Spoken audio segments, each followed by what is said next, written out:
What's up, mamas? Today we have our first male. He doesn't just identify as a male. He is a male. There you go. Not trying to identify as a mama either. Wow. I can say this. This is my dad. Yeah, that's how I get introduced to her. Yeah. This is my whole life right there. Oh, you're Hannah's dad? Right, I'm Hannah's dad, Ivy's dad, Stacy's husband. Yeah. You know. Right. This is Bucky Kennedy. Yes, Bucky Kennedy. This is my father. Has been for almost 35 years. Wow. So Not with you. Let's not create doubt. we wanted to have my dad on. A little bit about him was he's pastor at North Hall Church in Gainesville, Georgia. He has been a pastor of how many churches? Three churches. Riverbend Baptist Church in Gainesville. We did a stint in South Georgia, Vidalia, Georgia, the Vidalia Onions. And how long were you in Vidalia? 14 years? 14 years. 14 years, and then Mike and I moved back up here. We went to Vidalia just so you could meet Mike. Yes, I met Mike in Vidalia, and then Mike and I moved up God's here plan. when he was All playing baseball. And then Mom and Dad followed up. Well, we Not long didn't after try to that. follow y'all, but we did come back. Yes, Yes, started but my also- own ministry. Yes, he did. He was in evangelism, traveled, Yes, traveled. and was also the what do you call it? Campus pastor Yes. at Truett McConnell. Yes, during that time. Yeah. And my grandparents are also up here, so that's kind of why they came back as I well. wonder if you were there when Drew was at Truett McConnell. No, Bless you. that was a long time ago. He was just. I didn't know Truett Drew when- went to Truett. I was at Truett. I started at Truett right at the same time COVID started. Oh, Oh. no. Yeah. We're old. Wow. Dad's like, I'm if right. you're I'm old. in the room. Oh, my Lord. So yes, now he is the pastor at North Hall Church. Yes. When it first started, they had 50 people, and it was during COVID. And now it is a totally different church with how many? Around 600. So. Yeah. Like that. It's like spilling out onto Mount Vernon. I know that. Mhm. If you drop by on a Sunday morning. Yeah. My So- church gets out early. Not that I'm not in church. You could pull in there. But I've already been. We start at 10. What's the world? You can't double up. Yeah. Oh, well, I probably I need mean, to. Get a full like, dose. Can't get too much Jesus. That's true. Now that's true. There you go. That's true. That's true. So yes, JC and Amanda do go to different churches. I do want to clarify they don't all Right. go to our church. It's okay. We forgive them for that. Just kidding. Just kidding. I don't hold that against them. It's probably good. That's the one thing we do differently in our lives, and Yes. it's probably very good for us. That is good. A little space. I guess. So yeah, but I've always looked up to my dad for advice on a lot of things. He would tell you I probably didn't listen to it, but I do ask him.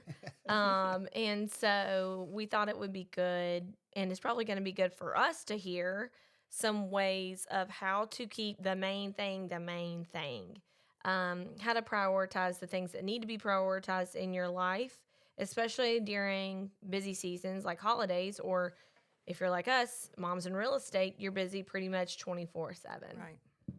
So, welcome, Dad, to the podcast. Did I miss anything on your introduction that you want to add? No, I'm good. I'm good with all that. I think you were adequate, Great. kind, generous, all those things. He's been married to my mom for how long? Wow. 37 years. Yeah. She's So- She's fantastic. beautiful, by the way. She's a well-kept woman. She is. She is. I do all that I can to help her stay the way she is. We love her. She texted me last night. Did she? She sent me a link to renew.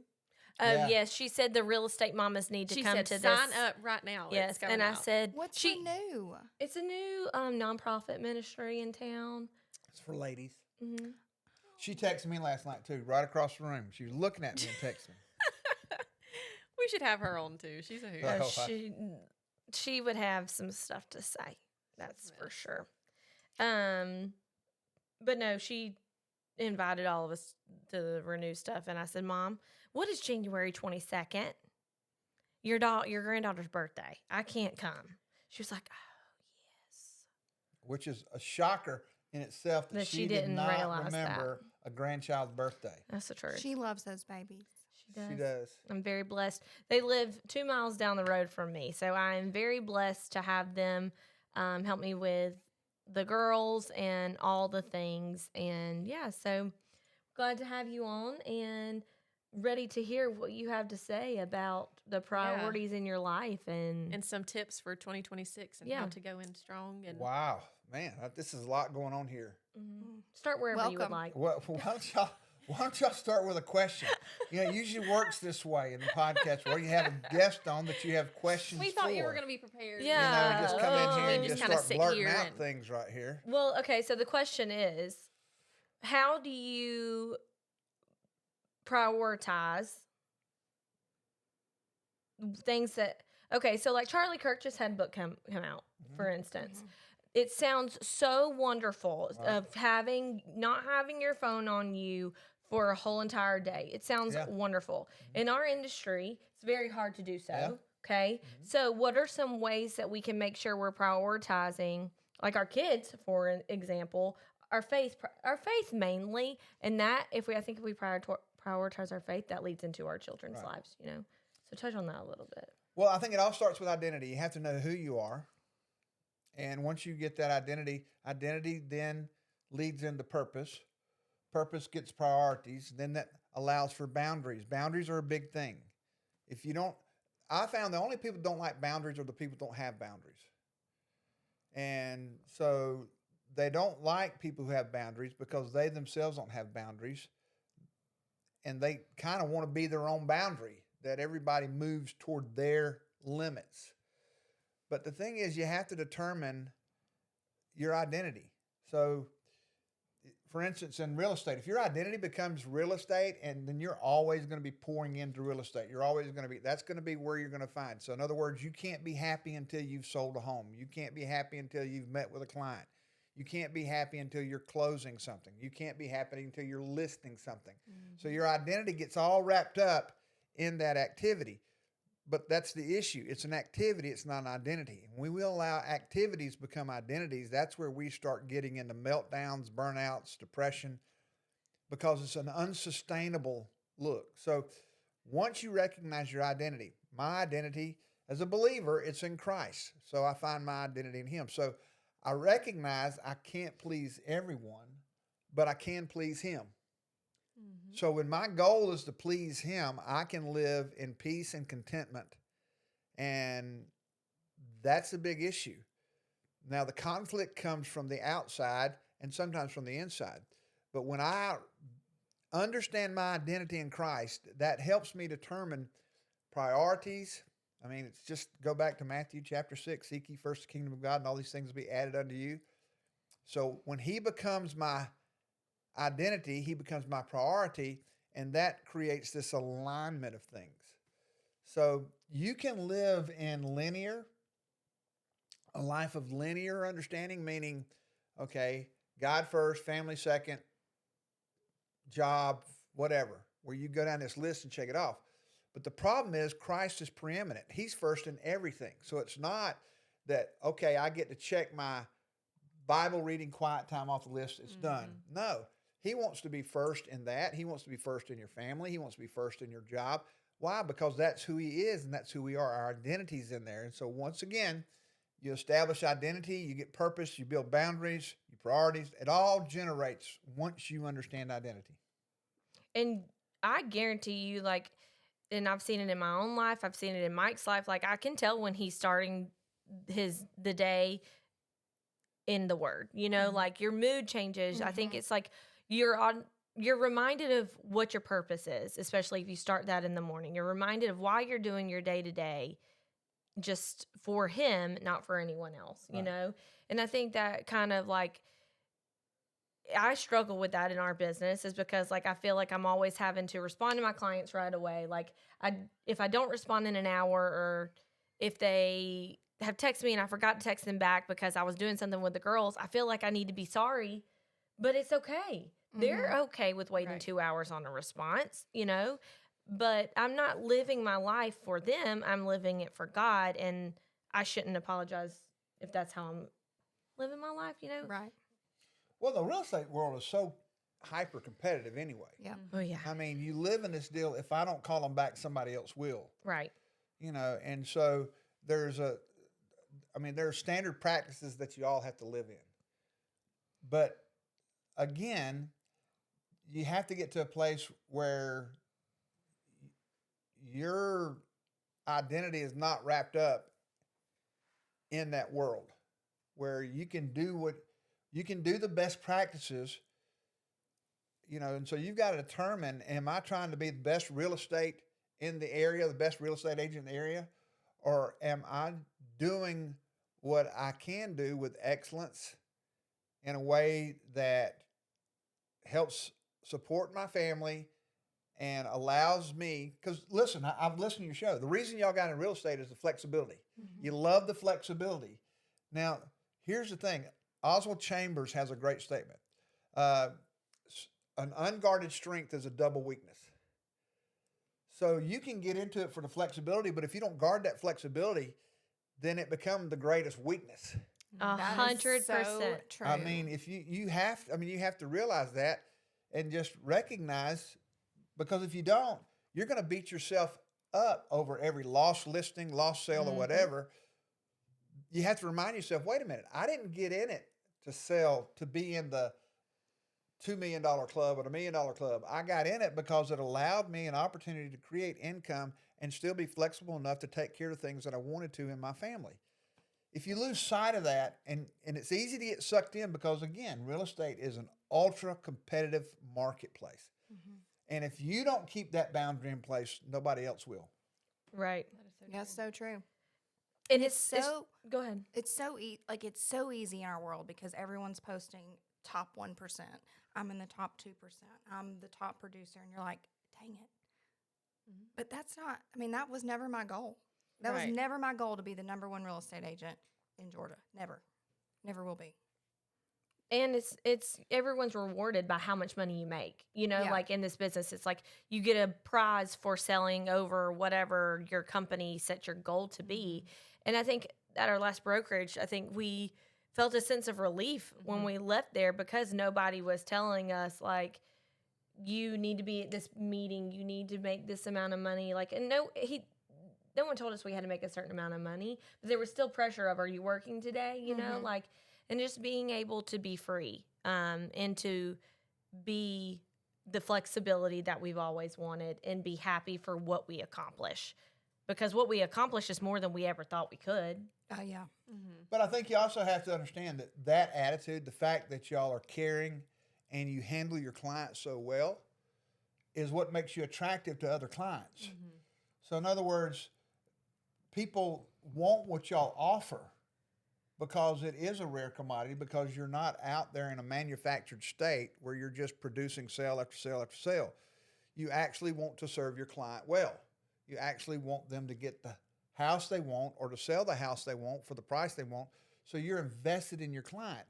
Well, that's an attraction to you. With integrity and Yes. honesty and Yeah. Yes. Yes. Yes. being Not able for to the put sake our of the sale. Yes. It's more Right. so the sake of the person that Right. we are Right. trying to help. Right. Yeah. So it matters. Integrity matters to you. Treating others well with decency and respect matters to you. Now, not everyone appreciates that. And Right. There's No. always that, that outlier out there. But for the most part, so that makes you attractive. But again, if you don't understand who you are, you don't understand your boundaries, and you forget the reason we're in this is not to be the biggest and the best, but because it allows us to achieve our goals in the way that we enjoy helping others while also being present for our families and what other things that you want to do.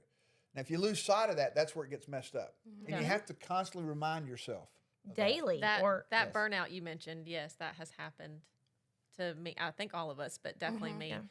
When I put on there, I want to make this much money. I want to be at the top of this, and I was, but it was at the sacrifice of a lot of things. And I don't want to go back to that. So Well, you have to Priorities in know. mind. You have to really know. And I've told Hannah, Mike, Ivy, Allie, anybody listen to me. Once you know what your enough is, it helps you. If you don't know what your enough is, then you're always going to be a slave to everything else. Mm-hmm. So you have to know what your enough is.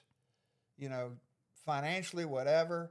If you don't know that, then you're always going to be a slave to the latest and the greatest. Yep. And then you're going to live a life of comparison. Mm-hmm. And that's just such a hard life. It is. It's the thief of all joy. Yeah. Yeah. And I think it's so like prevalent because of this right here. Our phones are always there. We're always comparing ourselves to top producers and we're always need to make that reel. Oh, I love that. I should have done that. Why didn't I do that? Like it's always like that. And it's in motherhood too. Like, I mean, there's these influencers who you think they have it all together, but we don't know. You never know what it is like behind closed doors. So I think it's just important to us to just not compare in real estate and in motherhood and life, marriage, whatever it is. Yeah. Well, I think that you want consistency. Right. One of the things that I would always say is the goals of my life are I want my family to regard me as the godliest person that they know, not out of arrogance, but if they can see me living day to day in my house and stuff like that and say, hey, my dad's a godly guy, that to me, that would be the greatest compliment, everything. And then I want to live like heaven's not going to be a big change. That I understand that heaven's going to be beyond our imagination, but I want to live like it's not going to be a big change. I don't want to wait till heaven to try to understand what it is to please God. And then I want to take as many people with me as I go. I mean, those are things that I want to do. And but the one thing I didn't want to do is I didn't want Ivy or Hannah to ever have to explain that if you knew my dad like I knew my dad, you wouldn't think he's that great. The guy you see in the pulpit is not the guy I see in my house. That would to me that would be I failed. Yeah. Because that would mean that ministry was a job that I did, not a calling that I had. And so I think there's, now they're, granted, they living with me, they saw some things that would probably not be done in the pulpit. Ivy would certainly say that. Especially with Hannah as a teenager. Ooh, Oh, Hannah? I can only imagine. Hannah? Well, Hannah probably did things that wouldn't have been done in the church, correct? So therefore, it wouldn't have been done in the pulpit. Look how this changed. Look how this changed. Okay. You can tell them I wasn't really that bad of a kid. Did y'all get that? I can tell them that she says that she wasn't that bad of a kid. I wasn't. You weren't. You really weren't. I mean, you weren't. I mean, I had my moments of You probably had just a Weakness. little Hannah attitude, was- maybe. listen, Like, Don't we all? Hannah's such a rule follower. She could not. I mean, it would drive her crazy. She would live in the fear of being caught. yeah, I lived in that that was fear. me. Yeah. Well, because here's the thing. In In Vidalia, Vidalia, people would tell my dad the things I did and I didn't do. He would know before I even knew I was thinking about doing it. That's just how it was in a small town. Like, Yeah. so and if I did something, I end up having to tell him myself maybe before it got to him. Because I would just feel terrible. That's because how I was. Like, the guilt would get me. Oh yeah. Oh, Like, yeah. just even thinking about going to do something, Oh. I'd Yeah. be like, Ivy did not live in that. No. yeah. Ivy didn't live. He's No. Ivy is my younger brother.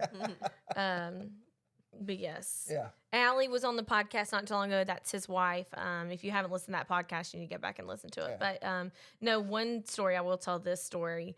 I had lied to my dad. Okay, so first of all, my dad told anybody that if they wanted to date me, from the pulpit, he said this. If they wanted to date me, they had to read 3 books to take me on a date. So nobody wanted to date me. I had a lot of guy friends, but no one would ever be like, "No, we're not dating because couldn't We don't want to read. They couldn't read. They didn't know how to read. Keep 'em. So I wasn't really going on a. 3 specific books, not just 3 books. No, yeah. There It were was 3 very- specific books. that Like I it- picked out. It wasn't an AR test. It was like Yeah, a Yeah. they moral. weren't coloring books. Yeah, I know. One guy did read them.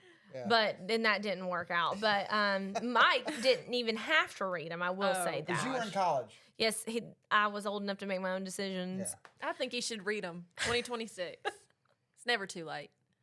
So, anyways, went to my friend's house, and we had been texting these guys, and they were going to meet us at the movies. Okay, so I told my parents that there were not going to be any boys there.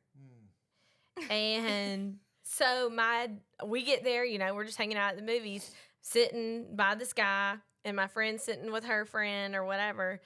And lo and behold, we're sitting down in the movie theater, and here comes my dad right down the aisle. And he didn't say anything. He came up and said, "Hey, Hannah," and went and sat behind, like 3 rows behind us the whole movie. I could have died. Palm sweaty. It was a lovely night. Oh, yeah. Do you remember the in so movie? much What trouble. was the movie?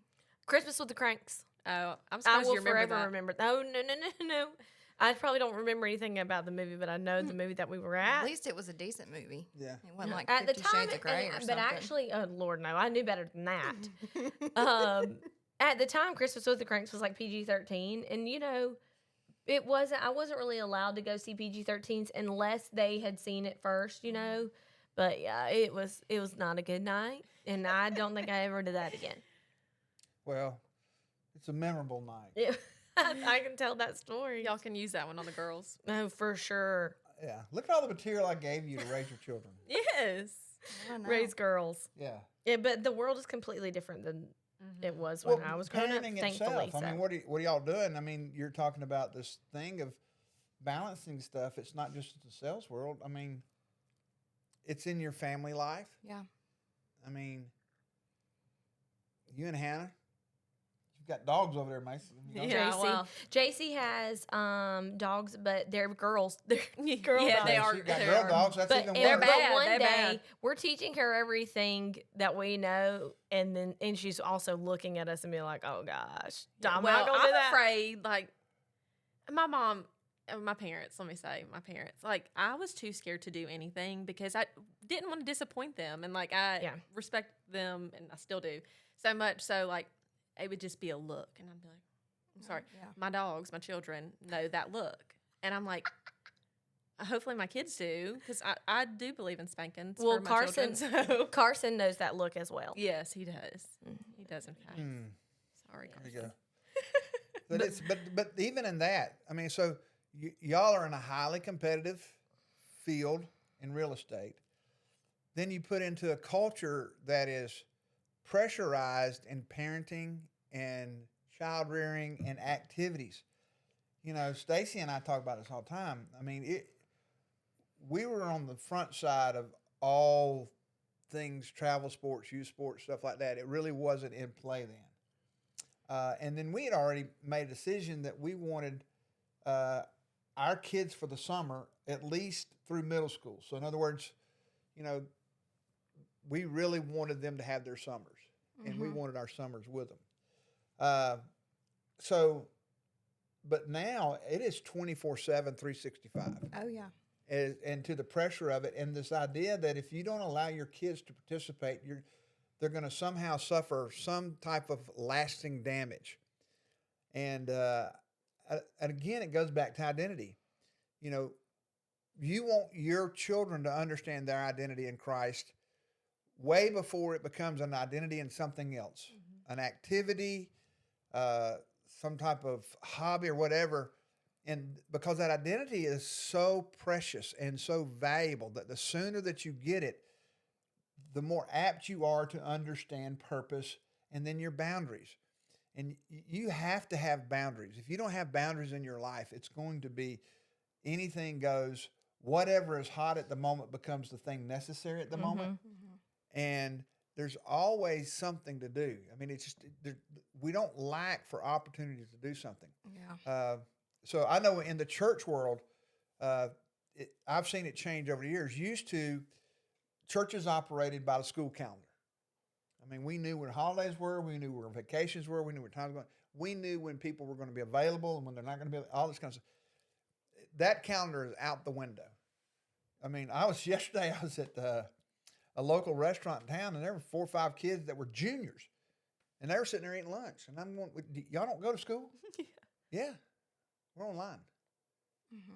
We do half online, half is. I'm sitting there going, why are we building bigger buildings? Right. And we're putting fewer kids in the hallways. It makes no sense whatsoever. But it's just such a different dynamic out there. Yeah. The flexibility and everything. But the reason we create the flexibility is not to gain rest, but to add space for activity. And if you don't start putting boundaries in the world that you're in, a highly competitive workplace, and then a highly active parenting space, if you don't have boundaries, and if we don't understand that we are the parents are the stronger, the children are the weaker, and I'm not saying that but the stronger is always to be the protector, the provider, and the pathway to the weaker. And we're expecting our children to make decisions that they're not wired to make yet. Right. Yeah. Mm-hmm. Yeah. They're not wired to make yet. So in their formative years and that elementary age stuff, they're just sponges. They're taking in information, gathering information. In the middle school years, they're learning how to disseminate the data that they have. By the time they're 13, their worldview is developed. I mean, it's already in place. And so now all their critical thinking is going to be based off that worldview. And so, again, those formative years up to 8-10 years old, and then you move into those preteen, early teen years where they're assimilating the data, and then they're using that data to come to decisions they're making. So it's critical. It's critical that that's time. But even in that adds to the pressure because we only have a limited amount of time to make Right. this influence in that. So everything right now, as y'all are in this season of life, I mean, everything is really because it's time sensitive. So you have to really be good at priorities because time is the commodity that doesn't reproduce itself. Right. I mean, you can make more money. You can have another time to go on a vacation, maybe, but you don't get time back again. No. And so if you don't have a clear understanding of identity and purpose, what it is we want to do, and then communicate that with everybody. So everybody understands when a no's a no, everybody gets, why is it a no? Well, that's not us. Right. And so it doesn't mean it's always going to be, but we are so cost averse. We don't want to we don't want to give a cost. We don't want to pay a sacrifice. We want what we want. We want it both ways. Yeah. Yep. And so we've been told that we can have it. And what we're finding out is you can't. Oh yeah. No, you can't. Because I can definitely tell in my life when my boundaries, I've let them slip away because everything's chaotic, Mm-hmm. you know? And I I have think to rein them back in. Oh yeah, and I think that we our day to day never looks the same. But I think we can also try and make it as routine as possible. But we also have hey, can you go show me this house real quick? We never know if we're going to have all these clients or no clients or what we have going on. I think our schedules have gotten a little bit more routine as we've started in the new construction world because we've had to make schedules for things because it's just, if we didn't, I don't know how anything would get done. Complete chaos, yeah. Well, you have to understand it's never going to be perfect. Right. Mhm. I mean, you're going to blow it. I mean, I blow it. I mean, there are times I've had to go to my family and say, I blew it. I mean, I'm sorry. I acted like a jerk, whatever. I shouldn't have done this. You know, which perfection is another enemy that gets us because we don't think we can ever miss it. But the reality is we do. There are times you're not going to, your tone's going to be different. You know, Stacy talks to me all the time. Tone. You know, and apparently I'm tone deaf. So, you know, how respond? A lot of times I tell people your first response is, has a tendency to often be your worst response, especially if you catch me at the That's right true. day and the right time Yeah. and whatever else is going on. Yep. And I think the other thing is, when we deal with people, we never know what else is going on in their life. Right. And so, So true. we tend to judge them by the moment we're in and not in the context that they're living. Yep. And we love grace. We just don't like to offer grace sometimes. So you have to live. Perfection is that, it's that terrible master that we create that says, I'm on 24/7, 365. And we're not. No. But the time is, the people that feel are off the most are the ones we care the most about. So we usually unload on the people that are closest to us and are nicest to the people we least know. That's so true. And so, because we can't maintain this level of perfection that we've created for ourselves. For sure. No. Drew gets the ugly version. Yeah. Yes. Well, we talked about that last week about how our husbands are like, your attitudes, You tone it down. Yeah. Being mean. Well, we talk about this all the time. When Stacy and I would do this, we do a marriage thing called bed sheets and spreadsheets. We talk about sex and money. And so one of the things that we tell them That's a about good is, Stacy, PMS used to mean pack my suitcase. Because she struggled that, and so it was rough. But even when she could be nice to other people. Yeah. I couldn't understand it. Well, I understand you're going this, but you don't even know that person. Look how nice you are to them, and you should understand it. And that's just how we live, and I get it and stuff like that. But we really do, but we don't think much about it. But then again, it's just that reality is because we trust the people that we love the most to be the most forgiving. Mm-hmm. But a lot of times we wait and give our best to people that don't know us at all. Mm-hmm. And so those are the traps that we live in. And in real estate, y'all kind of have to be on with your clients. Oh, yeah. And I can tell, like, with some clients, like, I first met them, I'm just, like, over the top, I'll do anything for you, Yes. but especially some out-of-town clients, I've had to do a lot of things for them, and I'm about ready to tell them, use and no, abuse. I cannot do this. But it's okay. We're almost there. But it's still hard to continue to be nice as the closer you get to closing, especially if you've had a lot of issues. It's like, but if we're keeping God as our priority and starting our day off with Him and just finding where our identity lies, we should be able to be who God has called us to be with the people we know, we don't know, the people who love us most, all that kind of stuff. Well, you have to understand there are seasons to life, and I'll always try to encourage people, especially if you got littles like you might have right now. Yours are kind of moving at teenage, And JC will. JC's going to be. You're in a season. I am. Understand that you're in a season, not a life. And so you're going through. You're going to grow through something. That season's going to change. When you got littles, they are the most dependent and most needy. And it is tough. But I always encourage people, prioritize what's going to be there beyond your children, which is your marriage. So you have to take care of the marriage and realize that that's the strongest thing you can do for your children. A healthy marriage is the strongest thing you can do for your children.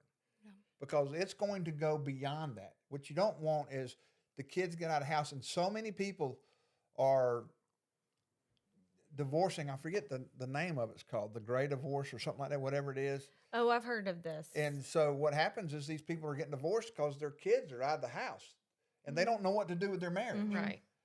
And so you have to take care of your marriage, and then that's got to be a priority. And then what you're going to do is you want to equip your kids And one of the things you want them to see is a healthy marriage. You want them to get married. You want them to have children. You want to give them a product that they desire to have in their life. Yes.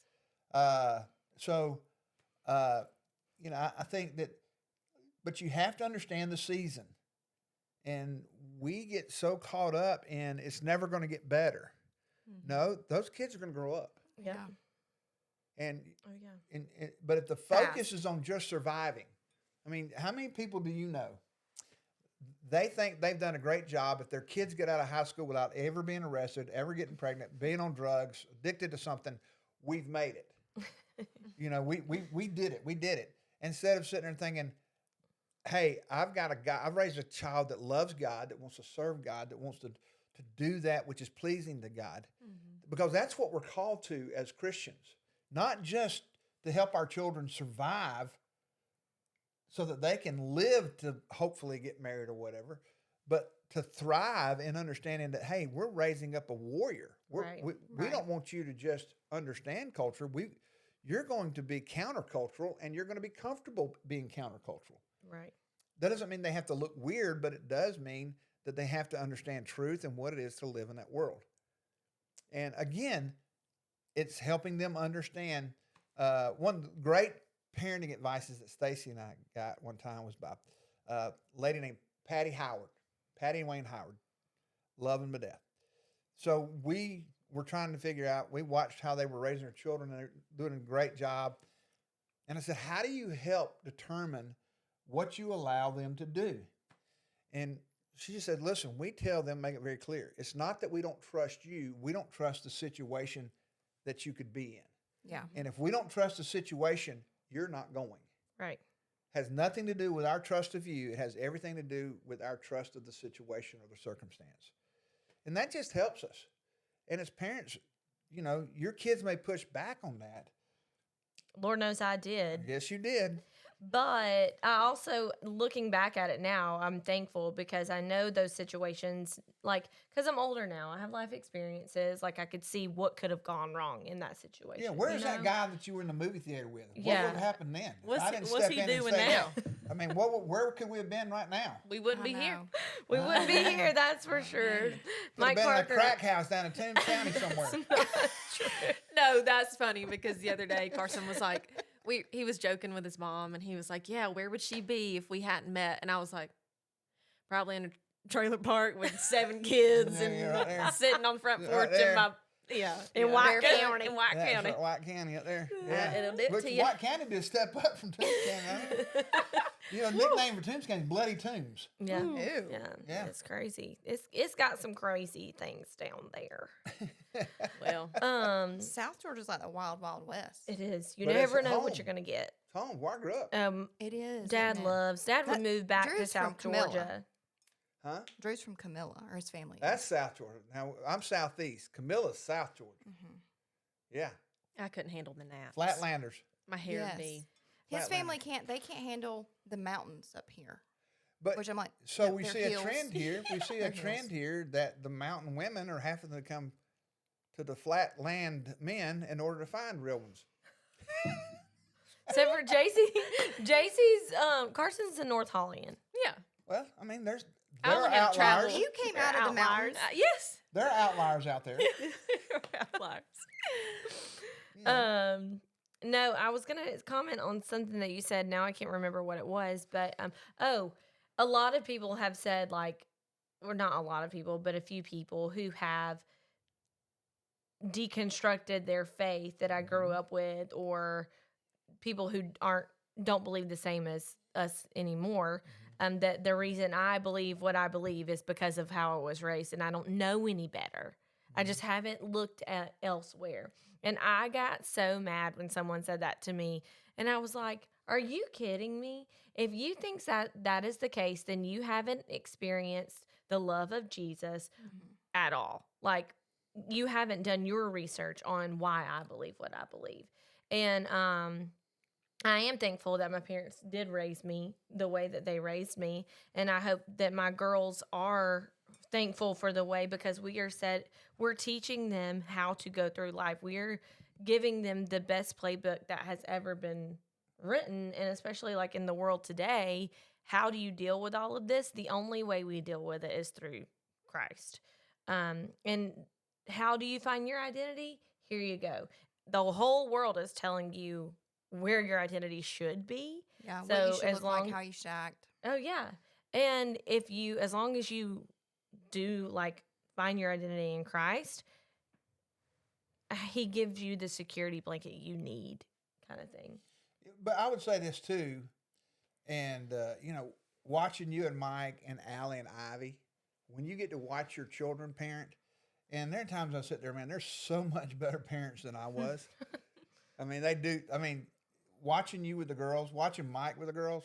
I mean, Mike is to me just does a great job as a dad He does. with those I will say girls, that. and watching you mother, and then Allie and Ivy. I mean, because at times you remember your kids and you wonder they're never going to make it. I mean, there are times I thought Ivy's going to die. Ivy's never going to make it. We're going to just go visit him in prison. You know. I mean, I have those moments. I'm like, oh my Yeah. God, Ava, are you going to make it? But then I get little glimpses, and I'm like, Yeah. okay, Yeah. maybe Seasons. she is. Yeah. Seasons. She But is. watching Ivy with Harry and It's sweet. and watching them as they parent and do what they do, I mean, and realizing man, they're so much better at it at this stage than I was when I was at that stage. It really is. I mean, I just think that's a joy for any parent that gets to see that. Which means perseverance and longevity is something that matters. Those times when you're in your marriage and you're thinking it's not worth it, I don't want to hang around. Stacy are in that stage where we get to see the value of it, the perseverance of seeing your children start succeeding in all the right places. That to me, that's what you want to do. Mm-hmm. I've had a great life of ministry, and God's blessed churches that have served and stuff like that. It's beyond my ability to understand it, but I don't want to be remembered for that. What I want to be remembered for is having my kids and grandkids speak well of you. Yeah. Whether it's just even the quirky, stupid things that they'll laugh at. When they talk about Ogo, when my grandkids are talking about Ogo, Yes, a Ogo. name they selected. That's It That was is just- false. It's a name they selected. Kennedy. Go ahead. Go ahead. Tell them what Ogo stands for. Oh, great one. Kennedy. And she came up with that Kennedy on her did. own. Kennedy did. I mean, it was just like Oh, she great just. one. It was an epiphany. I That's mean, it was one of those hilarious. things right there. That You were Kennedy- like, wow, genius. I mean, tried If my everyone best could call me Ogo. to get them to call him anything but, and I swear he He would I just think- whisper it to him as babies until Yes, they. I yeah. think that's exactly what he did. Like they made up Gracie. Y'all don't ever No, bring that we up. told. like, I told them like- Gracie. like I they wa- made up Gracie. I think I was trying to get them to call him Granddaddy or something like that, and he would just be like, "Oh God, oh God," Yeah. and Stacy to Gracie. Yeah. But there's what I Grandma say Stacy. Ogo is, Oh, but y'all cute. say Ogo means oh goofy one. yeah. Well, Well, There, So insert anything you would like to there, but go either way. so, but I think those are things that where you are in your station of life right now. That seems so distant to you. Mm-hmm. But it's the thing is, I always look at it this way. You can be busy chasing a crowd or chasing a crown. hmm, The crowd's going to go away. The crown's going to last forever. right. And so who am I going to pay attention to? The one who's going to reward the crown or the applause of the crowd? Mm-hmm. The applause of the crowd is going to fade away. Yep. The hand of the crown is going to be forever. And you have to get in that concept where you have to put things in the perspective of eternity. Because the reality, there's a reason why Scripture calls this life vapor. And we give so much anxiety to the vapor. mm, And so you just have to put that perspective in there. And it's not living careless or reckless or in a fatalistic thing where it's just all doesn't matter anyway. It's living with your eye toward eternity. And that's what the Bible says. Fix your mind on the things above. Set your mind on the things above, where the throne of God is. Hebrews 12 says, fix your eyes on Jesus, the author and the perfecter of your faith. Perfecter meaning finisher of your faith. He started your story, he's going to finish your story. And if you're fixated on him, I just find out every time I get distracted from that Yeah. is where my problems always come. Right. And 100%. so I'm not saying this, it rolls off the tongue so easy. There's I mean, a it's reason hard. why Paul writes to Timothy and he says, be like the good soldier, be like the farmer, be like the athlete. All of those are work intensive. All of those require sweat and conflict. I mean, That's right. warriors fight, farmers have to grind, an athlete has to train and endure. But that's how he tells us that we're to live. So he understands, and there's a reason why perseverance is mentioned over and over in Scripture. And to be joyful in your perseverance. And that's right. James 1, yeah. Count it all joy when, not if, but when you fall into various trials. And various means is of different sizes and different intensities. But the joy is not to have the trial. The joy is what Jesus did, again, in Hebrews 12, where he said, who for the joy of endured it for the joy of the cross set before him. Now, the cross was not joyous, but he saw through the cross to the crown. And so the joy is that we can see through the adversity to the purpose that it's building something in me. It's growing me. It's perfecting me. It's making me into something. God doesn't waste pain. And so it's that deal. And so this idea that as believers, because we're living on enemy territory. Right. So this is not my home. And when we start treating earth as home, we get in trouble. Exactly. So I think that's good. I mean, thank you so much. Good That's talk. great. We needed That's a great we needed sermon. to hear I all know. of that. You can just play this on Sunday morning. Yeah. We're getting prepared for our Yeah, sermon. there you go. Sunday morning, North Hall Church, 10:30. There you go. That's right. And also, if you're looking for a I have my Gift. own podcast too. yes, Dad does have his own podcast, Bucky Kennedy Ministries podcast, and he also has his own devotional. Yes. If you're looking for a gift for someone in your life, they do have devotionals on there. We can put that in the show notes. Got a web page too. Yes, we'll put his Got an webpage. Instagram page too. Yes, all the things. Got a Facebook page, too. We'll tag him. And coming soon, a Bucky Kennedy comedy podcast. Yeah, we got all that. Yes. Yeah. So yes, Yes. thank you so much, Dad. Sound for like coming. Jeff Foxworthy looked like Franklin Graham. I'm not. I don't think you look like Franklin Graham. I kid it all the time. Do you really? I mean, y'all could be. I feel like you could be cousins. Within the family. There you Yeah. go. brothers Right in there. Christ. I wish we were. Who, the Foxworthy or the Graham? Oh, either one. Well. Either one.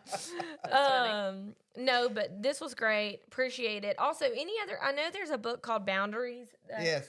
Henry um, Cloud. I think Dr. Henry Cloud wrote a book yes. called Boundaries. It's a really good book. Yes, you can get it on Amazon. And you Yeah. got plenty of time to read it before January 1st. That's right. Yes. Also, I wanted to say I know that we've talked about this, but we didn't talk about this before the episode. I am going to be starting the reading through the Bible in a year on A Bible January recap? 1st. The Bible recap. I will be doing that. I've already started. Oh, Amanda's already started. JC, Amanda. are you going to be No, I peer haven't pressured started. into doing this? Well, I've got my 2 other going right now.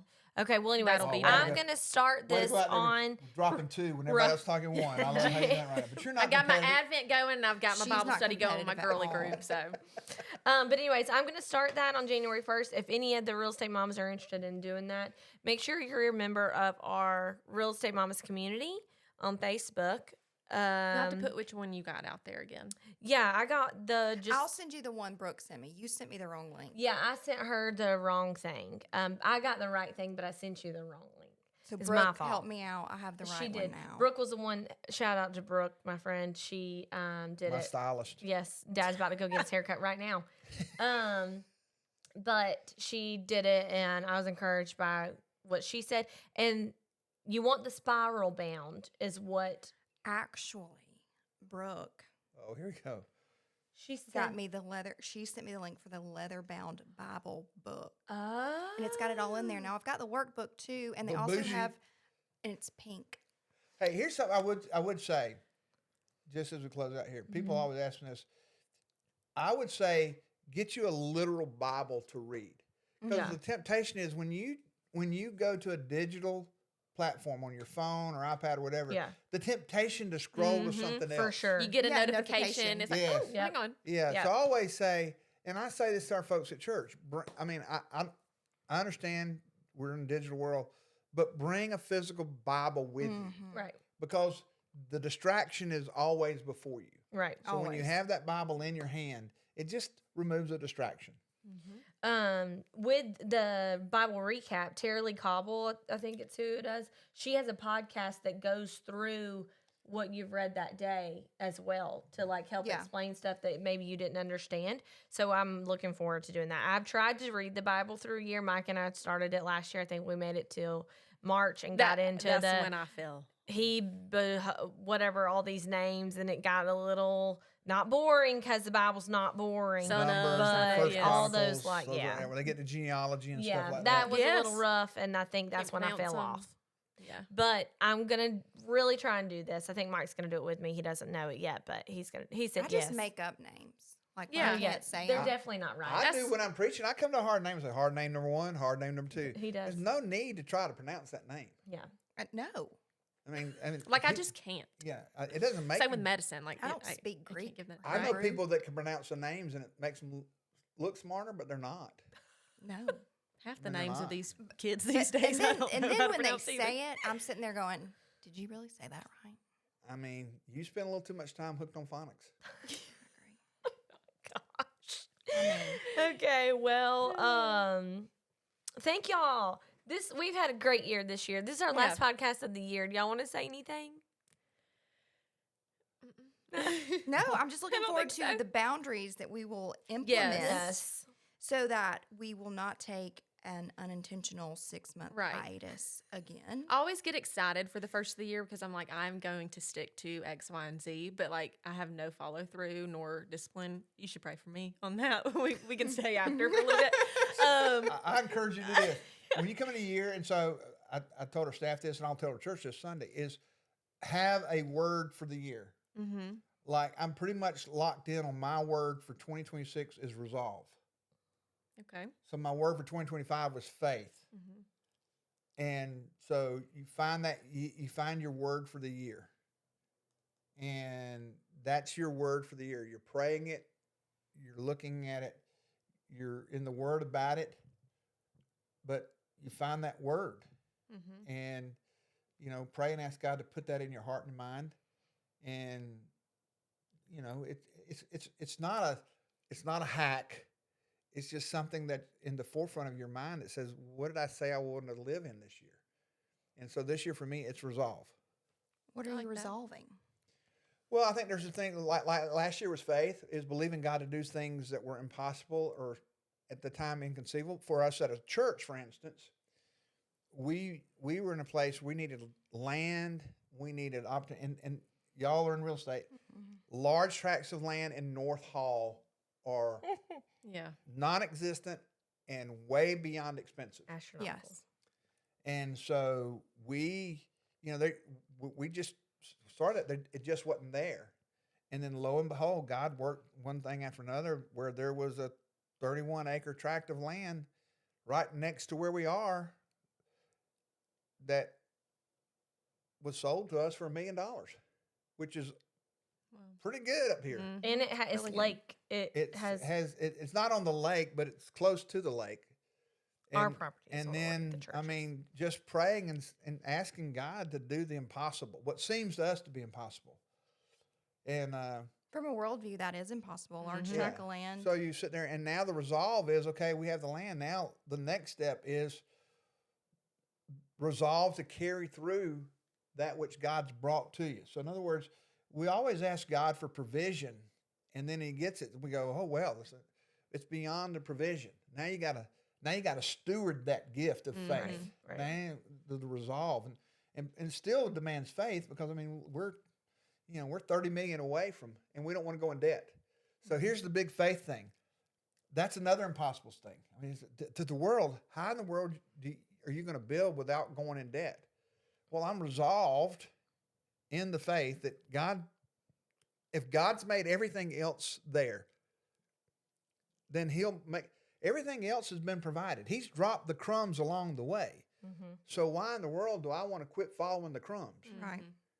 And so be resolved to stay in that faithfulness and to see God continue to work. That which he began to do, he will complete. And so, that, but again, it's just those things of, and we got to close out, but I just say, when people are telling me some things that are going in their life, I always ask them what you're praying for. And they go, well, I don't know. I said, well, then how do you know what's going on? Because a lot of times the activities and circumstances in my life are direct result of what I'm praying. Yeah. So the conflict or the confirmation, a prayerful life keeps you alert to those things. So if you're telling me what you're praying for, I can maybe look and say, well, this conflict makes sense. Yeah. In regard. So if you're praying for a healthy marriage and you feel there's this constant strain and pressure on your marriage, I can tell you where it's coming from. It's coming from the enemy. Right. But that shouldn't intimidate us. That should motivate us. So this is the right way to pray. And so we can tell a lot by the circumstances of our life, by the prayers that we're praying, if we're praying. Now, if you're not praying Very true. anything, I mean, you're just out there blowing about. Yeah. You don't know what's going on. Yeah. So yeah. You're like a leaf, just tumbling. that's another place to close out. Yes. But if you want more of this, go to Bucky Kennedy Ministries. Yes. But we just want to say thank you, girls and guys that we have listening. I know we have some guys out there, and we appreciate all of you for all of your support through this literal whirlwind of a year. Whirlwind. If you would have told us everything that was going to happen this year at the end of last year, we'd have been like, You're silly. "You're right."